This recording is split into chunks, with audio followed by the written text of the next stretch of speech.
Hey everyone, welcome back.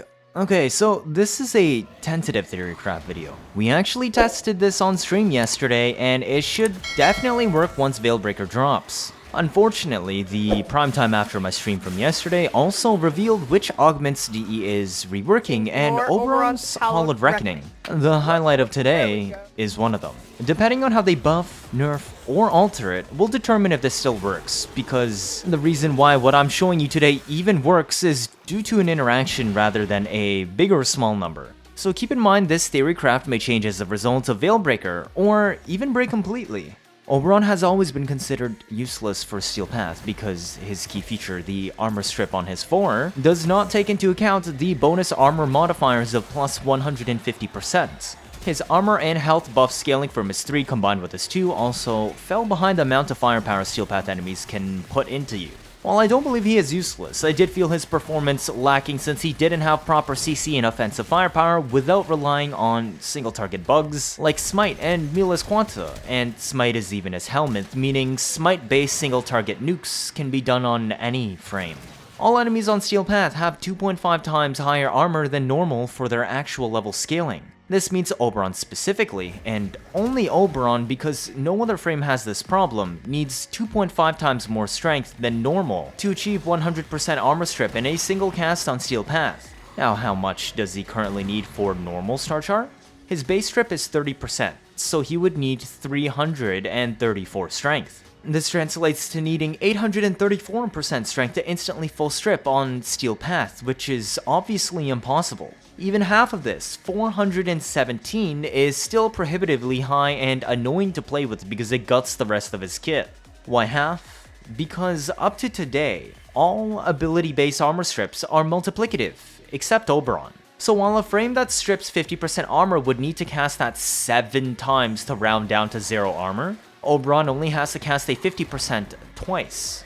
After Veilbreaker, all ability-based armor strips are being made additive. Now, I don't know if non-permanent ability strips will become permanent, but the important part is you can now double cast a 50% strip twice to full strip. For a single target or small target strips like Nyx's Bolt or Seeking Shurikens, having to cast twice might seem stupid, especially with how little strength they need to reach 100% strip, but for big AoE strips like Frost Avalanche, Caliban, or Oberon's Reckoning, a 50% strip strat is actually viable if you build enough radial range to eclipse massive areas of the tile, since less strength means more mod slots for range and other utility mods. Now why am I mentioning this? Because there is a very realistic probability that DE will raise Oberon's base armor strip to 50% alongside other frames to bring it in line.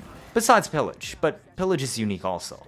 This means it will only take 200% to full strip enemies, and more importantly, DE has acknowledged that Oberon does not account for Steel Path armor bonuses, and that this will be fixed with Veilbreaker. So instead of needing 834 strength to full strip Steel Path, he will only need 200.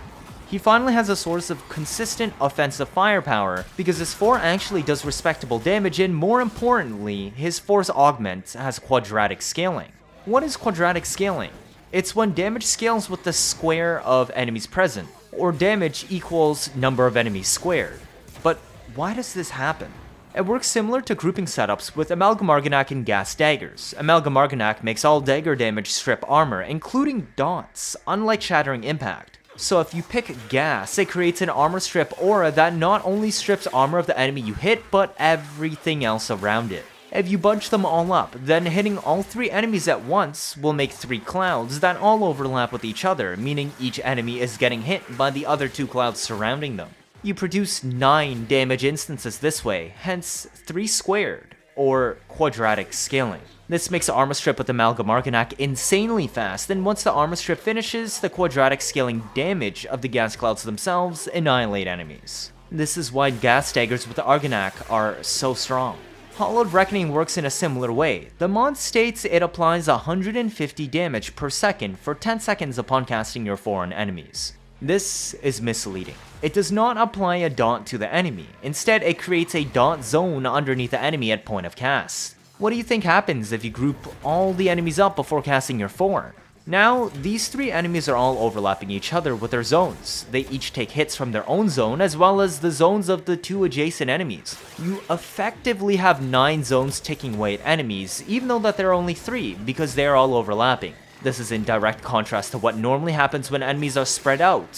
4 enemies would produce 4 zones that act like 16 when they're all bunched up.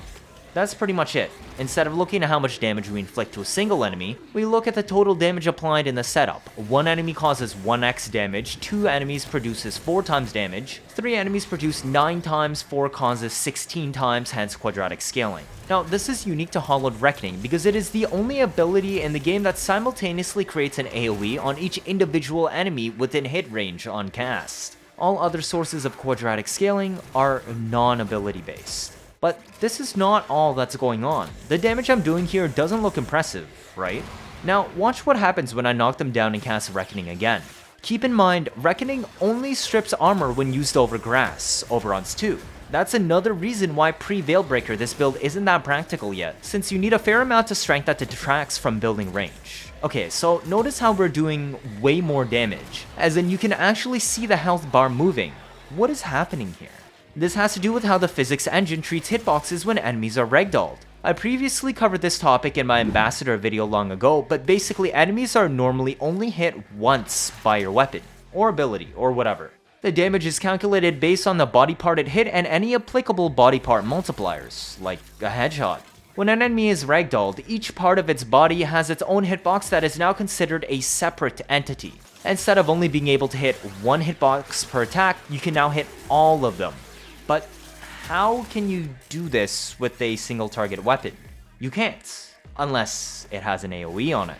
And on top of that, it needs to be a hit scan AoE. This is why the damage is so much higher, because now the daunt zone from Hallowed Reckoning is hitting almost every single hitbox of the enemy per tick.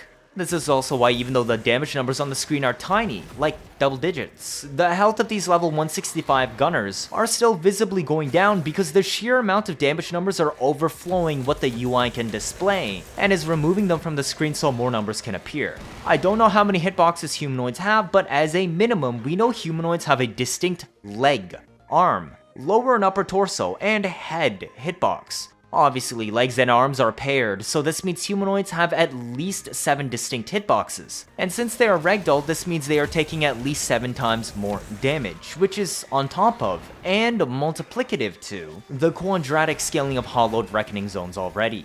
There's another caveat to this. The ragdoll physics hitbox logic only works with hitscan AoE like I said. This means Brahmas, Glaives, Zara, Contagion, and all the other popular choices cannot benefit from ragdolls this way. But what is a hitscan AoE? Ambassador, obviously, but also other lesser known hitscan choices like Opticore. Yes, Opticore is considered a hitscan AoE weapon and is the reason why Gun CO is so wacky on it. The Ignis also has a spear at the end of its hitbox that hits independently of its cone and thus can cause a double hit at the right distance. But this spear is also considered a hitscan AoE and can also benefit from ragdolls when shot from the appropriate distance as well. This is also the reason why Ignis damage seems inconsistent and some things further away die faster than you would expect. Okay, but how does this apply to Hallowed Reckoning zones? Well, based on what we observed, this actually means the Hallowed Reckoning zones created are persistent AoE spheres that are for some reason considered hitscan AoE. This means if I group up these 20 enemies, the 20 Dragarmanic Bombards, which have nearly 300,000 raw HP by the way at level 165, then with quadratic scaling I am doing 400 times, or 20 times 20, damage to this group than normal. I'm spamming Coil Horizon because these enemies resist crowd control, but in a normal mission you would only have to cast this once. And then accounting for ragdoll hitboxes, boost this to 2,800 times more damage than normal. A single cast of Reckoning over the carpet, provided it is enough to full strip them, instantly kills them if they're ragdolled, even though we only see damage in the hundreds. And the actual damage numbers you saw, that speaks to the sheer amount of daunts applied to the enemies. But this hinges on full strip, which is the entire reason why you don't see people using this in Steel Path right now, as you literally can't due to Oberon's armor strip not taking into consideration the Steel Path armor modifier. So I really hope that the Hallowed Reckoning changes don't gut how the daunt zones are created underneath enemies, as this has a ton of clearing potential in Steel Path. Obviously, this means I need a Helminth build to group enemies up, which is why I picked Coil Horizon, because it is both the highest range grouping ability while also forcing Ragdolls, perfect for Hallowed Reckoning. So let's take a closer look at that Oberon build, shall we? This is the Simulacrum build that I'm using to showcase. Notice how high my strength is. This is because you need 334 strength to full strip. I'm at 298 and I actually ran this with Matarai for sling strength on double void sling to push for another 40, while also activating power transfer for the natural talent effect since we aren't actually modding it on the build. This boosts us up to 338 strength, which is enough to full strip. The growing power and multi-augmented are unnecessary in the setup, but instead are a placeholder for the build I will show you after. Notice how building for this high strength guts our range. You need 234 range for his carpet to have 360 degree coverage, and is also your source of granting status immunity while standing on it, as it is also directly correlated with the grab range of Coil Horizon, and thus the amount of damage Hallowed Reckoning can apply with its quadratic scaling because, well, you suck in more enemies. But it also ruins your duration. While we don't need high duration, tanking at this low makes the build very uncomfortable to use since your carpets will only last a few seconds, losing the ability of using carpets as a crowd control tool to proc radiation and not just a prerequisite for armor stripping. Notice how I'm using Blind Rage, and I had to equalize it with Fleeting Expertise because the rotation of casting 1, 2, and 4 without Fleeting costs 310 energy otherwise and is impossible to maintain. But using 2 slots for Fleeting Expertise and Continuity to offset it also means no more slots for Survivability. And this is the reason why even if you could use this in Steel Path right now, it wouldn't be practical. So let's look at the build I made for Post-Veilbreaker, assuming the augment still works in creating dot zones. We have way lower strength. And that's because you saw the 338 strength for damage purposes? It was overkill. And now that Steel Path armor bonuses are accounted for, we no longer need 834 strength to full strip, which would have taken 3 casts with a 338 strength build anyways. This build uses Matarai for 40 bonus strength still, and growing power for 25, as well as multi-augmented for a total of bonus 125 strength. The main purpose of this is to push our damage from Hallowed Reckoning even further to catch up with the build I showed you earlier, as you will very quickly max out Molt and reach 264 strength. With the upcoming changes, hopefully 200 strength is enough to full strip if the base strip is boosted to 50%. 200 strength can be achieved with just growing power and Matarai sling strength here since it pushes us to 204. So you will be able to instantly full strip on demand, and once Molta is near max stack, you won't even need either of them anymore. I would still recommend proccing sling strength anyway, since it also activates power transfer for the natural talent effect since it also isn't on this build. Notice how we now also have 250 range, which boosts our Coil Horizon to a 30 meter suck radius. Yes, you saw that right, a Helminth ability with 30 meter grouping radius. It is also just above 234 range, meaning our carpet from his 2 will create an entire circle around us instead of just in front like the previous build. This makes it much easier to manage your armor strip zone since his 4 requires this too. This build also opens up enough slots to actually run Rolling Guard, which is less for status removal since his 2 already does that in a circle around you, but rather for shield gating iframe so you can recast your 4 and instantly get all shields back. Casting your 4 raises and knocks down enemies, giving you breathing room as a hard source of crowd control. Your massive carpet also applies radiation procs over time, meaning enemies will start shooting each other instead of you. Duration is back up to 73, meaning the carpet lasts 14.5 seconds, which is a fair amount and good enough for the build to work on Steel Path. It only costs 50 energy, and look at all the sources of energy restore in this build. Enemies killed by Reckoning, which include deaths caused by the dot zones, have a 50% chance to drop a health orb.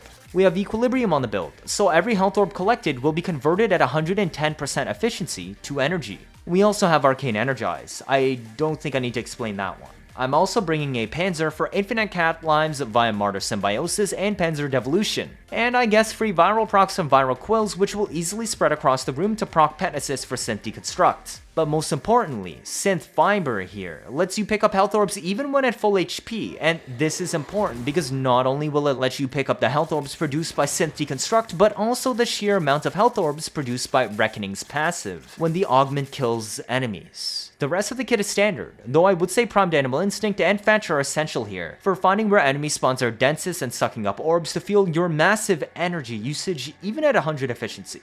The last bit is just bringing a primer to apply viral. You can bring whatever you want, but I selected Epitaph since the AoE knockdown is negated by your carpet when you're on it. It applies viral to all the grouped enemies, letting the augment shred them quickly, but it also force procs cold, which is important because this extends the ragdoll state of enemies caught by Coil Horizon, meaning your Hallowed Reckoning will be able to abuse those ragdoll hitboxes for even longer. Honestly, enemies should die within 2 seconds of your Reckoning cast anyway, so this is a bit of min-maxing and any viral primer should be good enough. Just make sure to actually equip 2 Augur Mods on them since your frame doesn't have any. The 2 Augur Mods allows the 80% conversion of energy use to shields, which is why casting your 4 after rolling guard will restore 75 shields Oberon has, assuming you have a Decay Dragon Key equipped to lower your max shields. And that's it, another ability-based nuke that doesn't really need anything in your loadout except a primer. It's really Oberon's kit itself and the interaction with grouping ability that lets him clean shop. I really hope that the dot zones from Hallowed Reckoning remain intact after Veilbreaker launches, but regardless, he's gonna become an absolute beast with his AoE armor strip. What did you think about this theory crafts? It might finally be Oberon's time to shine. Not just the buffed armor strip, but this kind of tile vortex nuking too as well. Cheers! If this is your first time watching, feel free to leave a like or, better yet, subscribe. Let me know your thoughts down in the comments. 79.5% of you are not subscribed. I'm trying my best to get you new information out always as soon as possible, like I've done with covering the content after TennoCon as well as prepping for Veilbreaker. Stick around if you want to see interesting memes and builds on a pretty frequent basis. You won't miss out on any of that, do you? That'll be it for this video. Thank you all for watching, and see you all next time.